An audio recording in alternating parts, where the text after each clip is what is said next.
I'm Scott Stein, and this is a Chromebook. Not a laptop, a Chromebook. Now, if you remember last year, this was first debuted a year ago in Samsung and Acer models, and it was called a Chromebook. And what it was a laptop-like device that only ran Chrome OS, which is a pared-down operating system that essentially runs like a browser and runs Google's entire ecosystem of web-based services and also a few apps through their web app store. Now, 1 year later, we have the second generation Chromebook, the Samsung Chromebook 550. Looks about the same. It's got a 12-inch screen. It has 4 gigs of RAM. It has an Intel Celeron processor, and it has 16 gigabytes of SSD storage. Well, sounds kind of like a laptop. What's the difference? Well, again, this only runs Google's Chrome OS. That's it. Now, it is fast booting. A couple of seconds and you're up.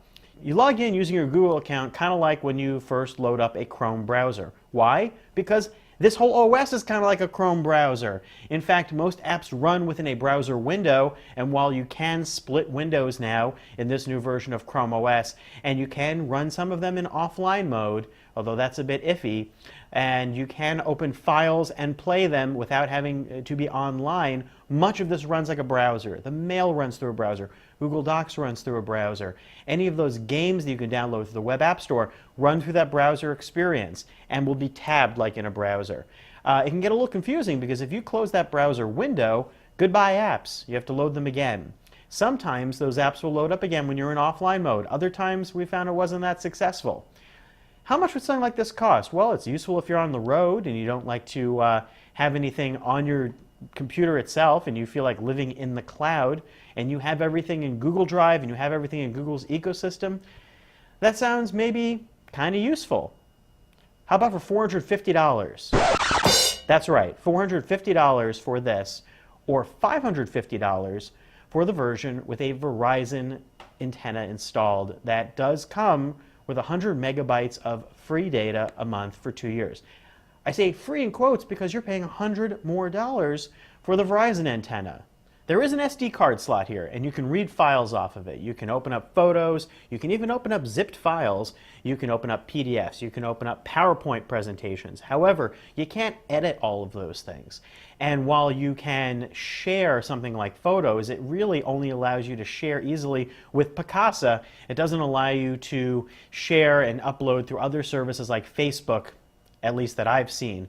And as far as photo editing, they have included some basic photo editing that's built into Chrome OS, but it really is cropping, rotating, and adjusting brightness and contrast. That's it. So you're left with this sort of hybrid, not really OS environment that will get better over time. In fact, Chrome OS keeps improving. There will be a future version. This is version 19. Version 20 is actually going to have Google Drive support and supposedly offline Google Docs, so you can finally edit documents without being online. That's great, but you can already do that, right? With a word processor app on an iPad, on an Android tablet, which happens to be made also by Google, or on Windows, on Mac. You have a ton of options. Offline, online. The iPad is a great example of a small device that does offline spectacularly, online spectacularly, and is able to mesh the two. Something like this that only does online spectacularly and does offline really iffily, it's not worth buying into. You're paying $450 here to be part of an experiment run by Google. Why would you do that? I have no idea. Buy something else.